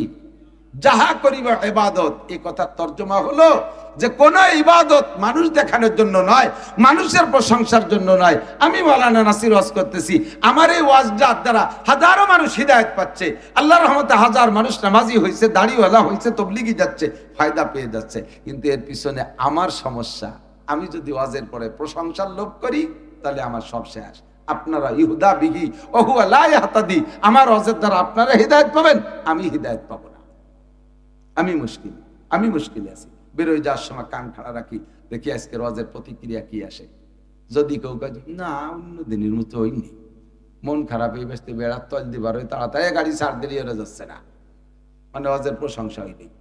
আর যদি কয় যে আজকে দারুণ হয়, ফাটাফাটি ওয়াজ করছে হুজুর, যা কইছে আজকে, আর কি যে কণ্ঠ, সাথে সাথে তাল দেয়, কয় এই 3-4 দিন তাই গলা বসে গেছে, তা নাহলে দেখতে কি এতাম, মাইক ফাটা ফেলে আসে না। একজনের কয় যে তোরে দিবারই ভালো দেখা যাচ্ছে, কয় তাই 3 দিন নাই নিয়ে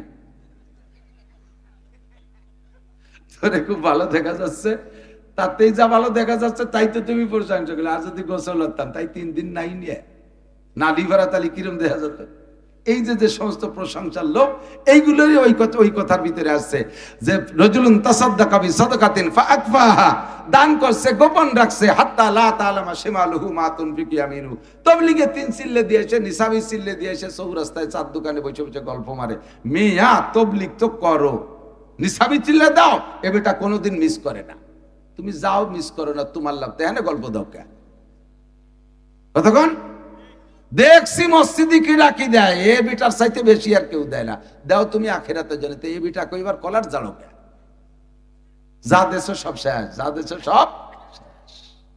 আল্লাহু আকবার। বলতে যে শরীর চলে যাচ্ছে, আমার সময় কম, সময় শেষ হয়ে যাচ্ছে। আল্লাহ আপনাকে তো সময় আছে, আমার তো দৌড়তে বিভিন্ন জায়গায়। আল্লাহু আকবার। আল্লাহ, আমার স্বভাব হলো যেখানে যে দাওয়াত রাখি আল্লাহ পাক এ পর্যন্ত পিছিয়ে ফেলেনি। গতকালকে নামজাদা এক বক্তা, কব না, আপনারও তাকে অ্যাক্সিডেন্টে পড়েন, তার আসার কথা মাহফিলে বাদ মাগরিব বয়ান করবে, আমি বলছি আসরের পরে বয়ান করবো, আমার সাথে সেই ঘন্টা। আমি আসরের পরে কইছি, আমি 1-1.5 ঘন্টা আগে চলে গেছি, যে বসে রয়েছি সে রেজে নাস্তা পানি খেয়ে দে, আসরের পরে বয়ান করবো।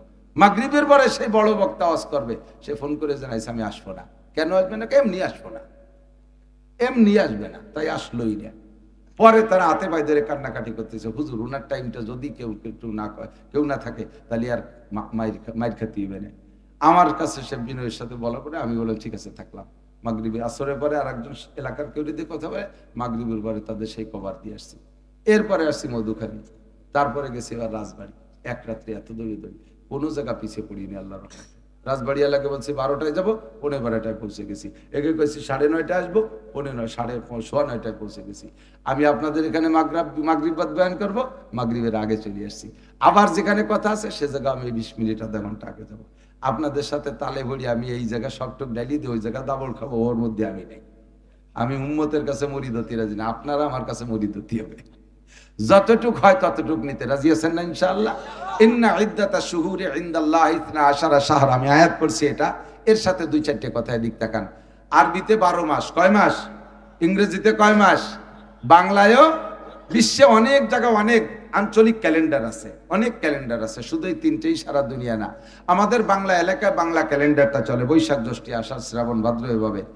আর ইন্টারন্যাশনাল আন্তর্জাতিক সারা পৃথিবীতে চলে ইংরেজি ক্যালেন্ডার, এটা সারা দুনিয়ায় আছে। জানুয়ারি, ফেব্রুয়ারি সারা দুনিয়া বলি, যেহেতু ইংরেজি ভাষা ইন্টারন্যাশনাল, এই জন্য ইংরেজি ক্যালেন্ডার ইন্টারন্যাশনাল। আর আরবি ক্যালেন্ডারটা এটা মুখস্থ রাখে, মনে রাখে মুসলমানরা। মুসলমান জাপানে থাকলেও তারা, আর মুসলমান আমেরিকায় থাকলেও তারা এই আরবি ক্যালেন্ডার মুসলমানরা হিসাব রাখে। তো আল্লাহ পাক বলেন, যেদিন থেকে আমি চন্দ্র সূর্য সৃষ্টি করেছি সেদিন থেকে আমি 12 মাসে বছর হিসাব করি। আল্লাহ পাক হিসাবে, তখন মানুষ আসে নাই দুনিয়ায়, জিনও আসে নাই, কোনো সৃষ্টি হয় নাই। আল্লাহ পাক চন্দ্র সূর্যকে সৃষ্টি করেছেন, ওই সময় থেকে আল্লাহ 12 মাসে বছর হিসাব রাখে। তো মুসলমানদের 12 মাসের এই 12 মাস, মুসলমানদের 12 মাস, আরবি 12 মাস। বাংলাটা হলো আমাদের বাঙালিদের জন্য। বাংলা তারিখ মুখস্থ না রাখলে কোনো সগীরে কবিরা নাই। কেউ কইতে পারবেন যে বৈশাখ, জ্যৈষ্ঠ বাংলায় যে কোন মাস চলতেছে তা অনেক বাঙালি জানেও না, ঠিক না? মাঘ মাস শেষ হতে যাচ্ছে, মাঘ মাস 14ই ফেব্রুয়ারি পহেলা ফাল্গুন, 14ই ফেব্রুয়ারি পহেলা ফাল্গুন। তাহলে আজকে হলো 7ই ফেব্রুয়ারি, 7ই ফেব্রুয়ারি, তাহলে মাঘ মাস শেষ হতে যাচ্ছে না। এটা অনেকেরই জানা নাই। তাতে কোনো সগীরে কবিরে হবে না, কোনো গুনাখাতার কিচ্ছুই নাই। এতে পেট খারাপ হবে না, মাথা ব্যথা হবে না, ছেলে মেয়েও কম হবে না, ওতে কোনো লস নাই, কোনো সমস্যা নাই। তবে এই এই বাংলা মাসের তারিখ হিসেব রাখলে একটা নেকি হবে এমনও কোনো দলিল নেই। ইংরেজি মাস 31 চলে গেছে কত নোংরামির মধ্য দিয়ে, ওই ইংরেজি মাস 31 চলে গেছে এক নোংরামি।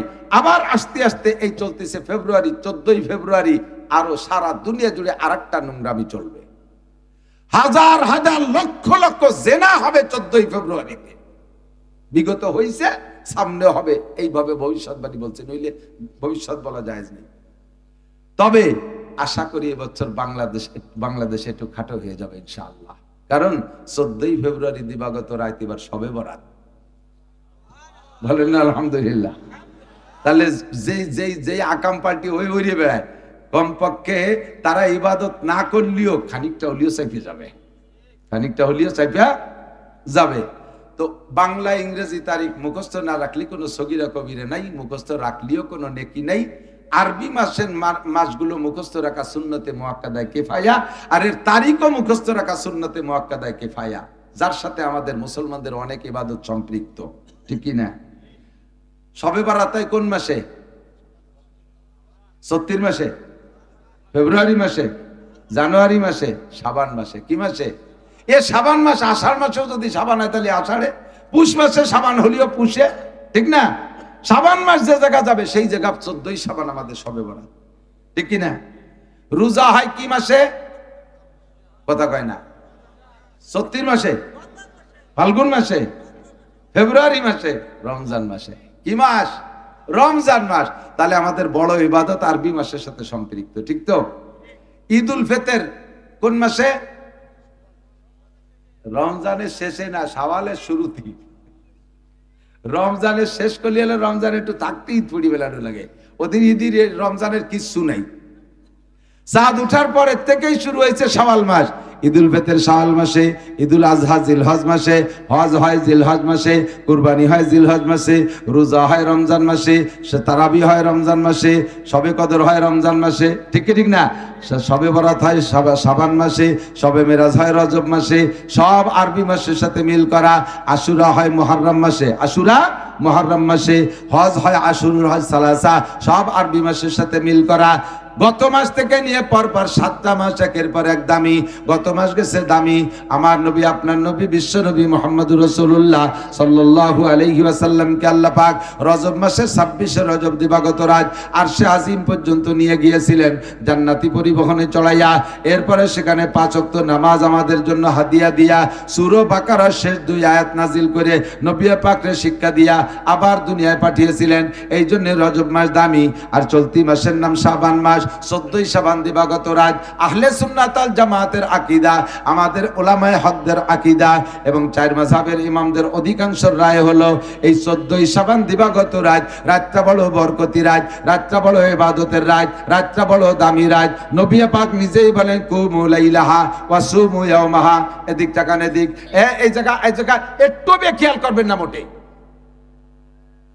একটু খেয়াল করবেন, এই কথা শুনতে হবে। অন্যটা নাচনের এই কথাটা শুনতে হবে, কারণ ফিতনায় চতুর্দিক দিয়ে ভরে যাচ্ছে। একদল আইছে আহলে কোরআন, তারা কোরআন নিয়ে আইছে, আমরা আহলে কোরআন। কত সুন্দর একটা নাম দিয়েছে না, যারা কোরআন বলা। আহলে কোরআন মানে কি? কোরআন বলা। তাহলে এর সাথে কি কোনো গ্যাঞ্জাম চলে? যারা কোরআন বলা, অথচ কোরআন বলা দাবি করে নামাজ 3 ওয়াক্ত। এর হাতে কোরআন খান কাড়িয়ে রাখি, ওরে স্যান্ডেলতে বেরিয়ে হবে না? ও যতই কোরআন ওলা দাবি ওরূপ না কেন, শয়তান। আর একদল আইসে ভিতরে ঢুকে ঢুকে বিভিন্ন আকীদায় তো আছে, আর নাম বলবো না। ইন্দ্রা এসে বলবে তারাবির নামাজ 8 রাকাত। এ বলনে ওলা আছে যে কয়জি জয়ীফ হাদিস। কি হাদিস? এই জয়ীফ হাদিস বুঝবো বলে একটা হুজুর সাইকুল হাদিস হুজুর আছেন। আমি যদি এই জায়গা ভুল বলি, হুজুর আমার উস্তাদদের সাথী। কাজেই হুজুর আমাকে আরো সভাপতির দায়িত্ব কিন্তু এই, আমাকে দেশের সভাপতির এক গুলুক দায়িত্ব চলে যায়। সভাপতির অরিজিনাল দায়িত্ব হলো মাহফিলের শুরু থেকে শেষ পর্যন্ত বক্তাকে পাহারা দেবে, কোনো ভুল চুক কয় নাকি বলার পরে ওইটা সংশোধন করে দেওয়ার দায়িত্ব। তাহলে এই যে আমাকে এই সমস্ত স্টেজে আমরা বড় বড় আলেমরা বক্তারা ওয়াজ করি, অথচ একজন মূর্খ অশিক্ষিত অথবা জেনারেল শিক্ষিত জীবনে নামাজ কালাম দিয়ে হাঁটে না, জাল খাও দিলে আলিফ বাড়িও না, পেটের মধ্যে বোমা মারলে একটা বা বাড়িও না, উনারে সভাপতি বানায় বসাইতেছে। উনি ওত পাইতে বসে থাকে, খালি আওয়ামী লীগের বিরুদ্ধে কয়নি কি তালি গলা চিবিয়ে ধরবো, খালি বিএনপির বিরুদ্ধে কয়নি তালি হলকম চিবিয়ে ধরবো। এই দুই দায়িত্ব পালন করতে বসে থাকে সভাপতি, আর কোরআন হাদিসের কও বোঝে না। প্রত্যেকটা মাহফিলের সভাপতি হতে হবে এরকম যোগ্য বিজ্ঞ শাইখুল হাদিস মুহাদ্দিস, কতক্ষণ। মসজিদের সভাপতি হতে হবে আল্লাহ ওয়ালা দিনদার একজন যোগ্য মানুষ, আলেম থাকলে আরো ভালো। একটু পয়সা বেশি দেয় বলে মুথু একটা দাঁড়াই সভাপতি বানাই দেয়। সিগারেট খাতি খাতি পেট ফুলি গেছে, সে তার নাম বানাইছে সেক্রেটারি। এই জন্য আমার নাম হচ্ছে সেক্রেটারি। আপনাকে এদিক নাই আমি জানি, কে এদিক আলে আলেম ওলামার আড্ডা, এই জন্য আমি কতি সাহস পাচ্ছি। আর যে সমস্ত জায়গায় বেডঙ্গা আছে ও জায়গা যে কলিয়া ধরা খেয়ে যাচ্ছে, তারপরে ইনশাআল্লাহ আল্লাহর রহমতে ধরাটা খাই নেই হলো। এদিক দেখান তো জয়ীফের কথা বুঝতে হবে। শবে বরাতের ইবাদত সম্পর্কে যে হাদিস আসছে, হাদিসটা জয়ীফ। হাদিস কি? আমরা স্বীকার করছি জয়ীফ, স্বীকার করছি জয়ীফ। তো জয়ীফ হাদিস কি খেয়াল করতেছেন? একটু খেয়াল করতেছেন? জয়ীফ হাদিসের দ্বারা শবে বরাত প্রমাণিত। তো জয়ীফ হাদিস কি? জয়ীফ হাদিস ও হাদিস, জয়ীফ হাদিস ও হাদিস। জয়ীফ বাংলায় আপনারাও জয়ীফ আরবি শব্দ যদিও বলতে বলতে বুঝিয়ে ফেলাইছেন। জয়ীফ মানে দুর্বল, জয়ীফ মানে কি? দুর্বল, কমজোর। আর এই জয়ীফের এগেনস্টে যা আসছে তার কবি, শক্তিশালী। আরবিতে বলে কবি, রে কয় শক্তিশালী। কি কয়? শক্তিশালী, ঠিক কি না? খেয়াল করেন, হুজুর আসছেন, হুজুর বয়ান করবেন। আমার আমার টুক শেষ করতেছি, ভয় নাই। হুজুর আমার অনুমতি দেবেন ইনশাআল্লাহ। এই কথা শুনবেন তো ইনশাআল্লাহ? প্রতিবাদ করতে হবে, এর জন্য বলতেছি মিয়া। খালি জীবন করে শুনছেন, মনে রাখবেন না তা হবে কে? আমার দেখ তো জয়ীফ আর কবি, কবি মানে শক্তিশালী আর জয়ীফ মানে কমজোর। এই হাদিসের কবি আর জয়ীফের পার্থক্য কোত্থেকে? পার্থক্য হলো, আরো সাহস পাইছি, দুইজন আমার সাথে আছে। কবি আর জয়ীফের পার্থক্য শোনেন। ফরজান ধরে নেন, রাজনীতি বুঝবেন না, আগেই বলে নিছি রাজনীতি না। উদাহরণ আসলি এগুলো বলতে লাগলে বলা লাগে না, রাজনীতি দিক গেলামই না। হুজুর আসছেন ওই বাসায়, যে বাসায় হাজী সাহেবের বাসায় আমরা বসছি, হাজী সাহেবের বাসায় আসছে না, এটা দিয়ে জুত হবে না উদাহরণ দিয়ে। সমকালীন রাজনৈতিক নেতা, তৎকালীন বিগত সময়ের প্রধানমন্ত্রী শেখ হাসিনা, এলাকায় আওয়ামী লীগ আছে না, আওয়ামী লীগের ছোট বড় নেতা নেত্রীরা আছে না, বিশেষ করে তৎকালীন চেয়ারম্যান, উপজেলা চেয়ারম্যান সব তো ওইদিকে ছিলেন। তো এখন এই বিশ্বরোড দিয়ে, বাঙ্গার বিশ্বরোড দিয়া প্রধানমন্ত্রী টুঙ্গিপাড়া গেছে। তো যাওয়ার আগে আমরা দেখছি 1 মাস আগে থেকে কত গেটিং, মাইটিং, লাইটিং, কত মাটি পরীক্ষা, কত কিছু চলছে না, কত কিছু পুলিশ দিয়ে পাহারাটা, অনেক কিছু চলছে। এরপরে প্রধানমন্ত্রী আসে, তাতে এলাকার কের জানতি বাকি থাকে না। আজকে হঠাৎ করে এক ব্যানালা, এখানে ইউনিয়নের চেয়ারম্যান, আওয়ামী লীগের চেয়ারম্যান, উনি এই জায়গা চার দোকানে চা খাচ্ছে, ব্যানালা একদম ভ্যানসার এসে ভাইজান আপনি এখন এই জায়গা, এতক্ষণ জায়গা থাকবো, এতক্ষণ কাউন্সিলে ছিলাম, এখন একটু চা খেয়ে বাড়ি যাচ্ছি। কারণ না তা বলতেছিলেন প্রধানমন্ত্রী ওই যে বাঙ্গার মোড়ে আইছে কথা বলে গেল, আপনি জান নাই? তো চেয়ারম্যান কি কবে? হ্যাঁ থাক, ফালতু কথা। প্রধানমন্ত্রী এলাকা আসবে আর আমি জানি না, ও এসে খবর কয়। আর চেয়ারম্যান দমক দিলে ও টিকতে পারিনি, ও চলে গেছে। এর মধ্যে ওই বাঙ্গার বাজারে মাছ বেচতে গেছিল এক জাইলিয়ে, সে জাইলিয়ে মাছ টাছ বেঁচেছে। চেয়ারম্যান সাহেব আপনি জান নাই? কোন জায়গা যাবো? কাকা প্রধানমন্ত্রী দেখলাম ওই যে রোড মিটিং এ কথা বলতেছে, টুঙ্গি ভেড়া যাচ্ছে। আরে চুপ কর। এবার কিন্তু দমকটা আটটু হালকা হয়ে গেছে। আগের জন্য প্রধানমন্ত্রী আসবার আমরা জানি না। এবার যখন যাইলিয়ে কইছে, এবার কয় চুপ কর, একটু স্লো হয়ে গেছে।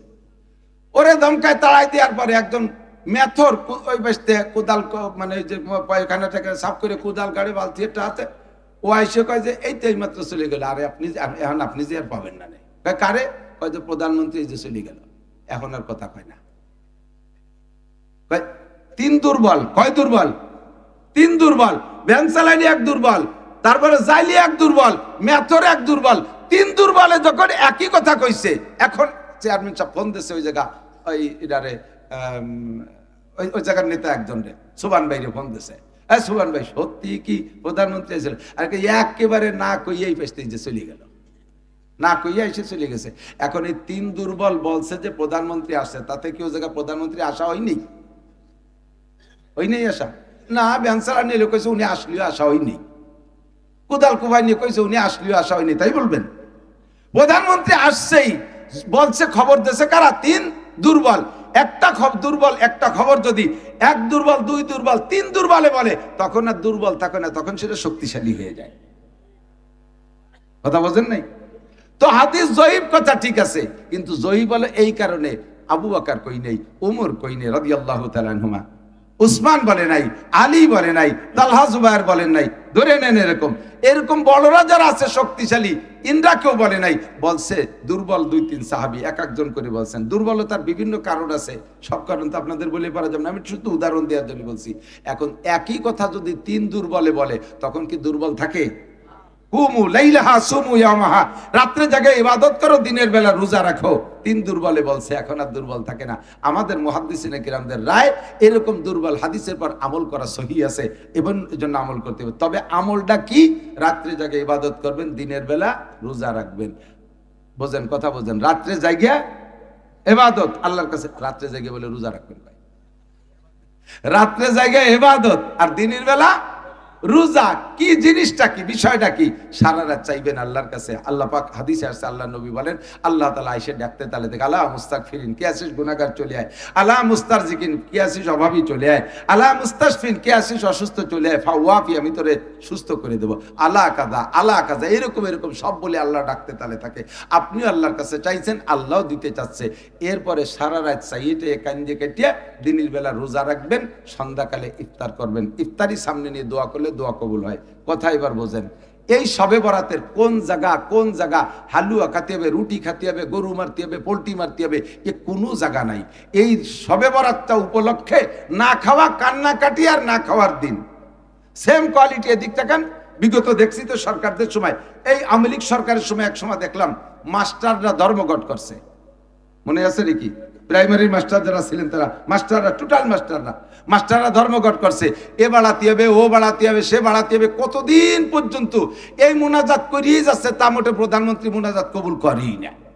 লাস্ট ফিনিশিং যাইয়া সব মাস্টাররা যাইয়া পল্টনে যাইয়া অনাশন ধর্মঘট, পেটের উপরে থাল একখান থুয়েছি, শুয়ে রয়েছে, দোয়া কবুল না হলি খাবো না, বাড়ি যাব না, এই বলে কাপটি ধরে রয়েছে। কিছু কিছু চালাক মাস্টার গোপনে গোপনে যে চারটে খাই এসে আবার থালছে পেটের পর থুয়েছি, শুয়ে রয়েছে। আর বেশ কিছু জন 30 জনের মতো শুনলাম, খুব কঠিন। এই 30 জন সম্পর্কে সাংবাদিকরা বলছে যে ওনরা সম্ভবত মারাই যাবে, 3 দিন কিচ্ছু খায় না। যখন এই না খাওয়া অবস্থা দেখে মরে মরে ভাব, প্রধানমন্ত্রী বলছে ঠিক আছে ওনাদেরকে বাড়ি যেতে বলো, ওনাদের সব মোনাজাত কবুল করে নিলাম। এরকম অনাশন ধর্মঘট, এর কি কয়? অনাশন ধর্মঘট। আল্লাহ কয় সারা বছর আকাম কুকাম যা করছো সবে বরাতে মাপ চাও, কাঁদো, আগামীবার কি লাগবে চাও, রাতভর চাও, কাঁদো, কাঁদিয়ে কাটিয়ে এরপরে দিনের বেলাটা অনাশন ধর্মঘট করো, খাবা না, রোজা থাও। রোজা থাকে এরপরে সন্ধ্যের আধা ঘন্টাকে ইফতার নিয়ে বসো, বসে এটা খেজুরটা টোহাবা, নাহের দ্বারে দিবা। আল্লাহ কয় ফেরেশতারা দেখ দিতে খাই ফেললো, আর তো 1 ঘন্টা আছে। কয় না আল্লাহ, ও বেকায়দা লোক খাবে না, খেজুর ধরে, পিএজি ধরে, চুলাটা ধরে, খায় না, তুই দেখ। এর মধ্যে দোয়া করছে, আল্লাহ গত রাত্রে যা চাইছি দিন ভরে আমি খাইনি, আমি অনাশন ধর্মঘট, তোমার আমার দোয়া কবুল না হলে আমি আজকে ইফতারও খাবো না। ইফতারের সময় আল্লাহ কাজা ফাতাকাব্বাল তো দোয়া, তো সব দোয়া কবুল করলাম। তাহলে এ জায়গা পোল্ট্রি মারিয়ে খাওয়ার কথা কোন জায়গা আছে? গরু মারিয়ে খাওয়ার কথা, এটা তো অনাশন ধর্মঘট, না খাওয়ার দিন। এত খাওয়ায়, এত হালুয়া, সে হালুয়ার দাপটে কি চাবে আর না চাবে সব ভুলে যায়। রাত ভর বিটিরা রুটি ফিটে হালুয়া বানাইতে বানাইতে রাতটা শেষ করে বেড়ায় দেয়। এটা খাওয়ার রাত না, খাওয়ার দিন না। খাওয়ার রাতের দিন আলাদা আছে। একটা হলো 2টা ঈদের দিন, আল্লাহ রাসূল, আল্লাহ পাক নিজেই বলেন, নবী পাক বলেন আইয়ামু জিয়াফাতিল্লাহ, 2টা ঈদের 5 দিন, ঈদুল ফিতরের দিন আর ঈদুল আজহা 2 দিন, আর ঈদুল আজহার পরে 3 দিন, ঈদুল আজহার পরে 3 দিন। এই 5 দিন হলো মেহমানদারি, এই 5 দিন জম্মের খাওয়া। আরেকটা দিন খাওয়ার দিন আছে, সেটা হলো মুহররমের 10 তারিখ দিনের বেলা রোজা রাইখা রাতের বেলা ফ্যামিলির সদস্যদেরকে যদি ভালো খাও। নবী পাক বলেন মান ওয়াসালা আলিহি ফিন নাফকাতে ইয়াউমা আশুরা ওয়াসাল্লাহু আলাইহি সাইরা সানাতিহি, যে ব্যক্তি মুহররমের 10 তারিখে দিনে রোজা রাইখা রাতের বেলা ফ্যামিলির সদস্যদেরকে নিয়ে শক্তি অনুযায়ী ভালো খানা তৈরি করে খায়, ওয়াসাল্লাহু আলাইহি সাইরা সানাতিহি, আল্লাহ পাক আগামী 1 বছর তার রুজির বরকত বাড়াইয়া দেয়। কোনো কিতাবে নাই যে ব্যক্তি পয়লা বৈশাখে পান্তা ইলিশ খাবে আগামী 1 বছর আল্লাহ তারে জম্মের খান খাওয়াবে। আল্লাহকে বছর শুরু করবি যেভাবে শেষ হবে সেইভাবে। ফান্তা বাদ্যে শুরু হচ্ছে বছর ভরে ফান্তা খাতি খাতি জান যাবে। মুহররমের 10 তারিখে ভালো দিন, এই দিন ভালো খানা খেয়ে শুরু করবা, সারা বছর ভালো খানার ব্যবস্থা হবে। তবে শবে বরাত এটা খাওয়ার দিন না, এটা হলো কান্নাকাটির রাত। আর দিনের বেলা হলো অনশন ধর্মঘট না খাওয়ার দিন। রোজা রেখে আল্লাহ পাকের কাছে চাইবেন, ইফতারির সামনে করে যখন রোজাদার দোয়া করে আল্লাহ পাক রোজাদারের দোয়া কবুল করে। এই জন্য আমরা আসন্ন শবে বরাতে ইবাদত করব। এরপরে আসতেছে শাহরুল্লাহ কি বলা হয়, সাইয়্যিদুশ শুহুর, রমজান মাস, সমস্ত মাসের নেতা মাস রমজান মাস। অনেক ফাজাইল, আমি সব তো বলার সময় পাচ্ছি না, আমি এখান থেকে চলে যাচ্ছি। আমার হুজুর বলবেন, হুজুর আমরা আছেন, এনরা বলবেন। রমজান মাসের ফাজাইল ও বরকত, অত্যন্ত দামি মাস, যে মাসে একবার আল্লাহ বললে অন্য মাসে 700 বার আল্লাহ বলার নেকি পাওয়া যাবে ইনশাআল্লাহ।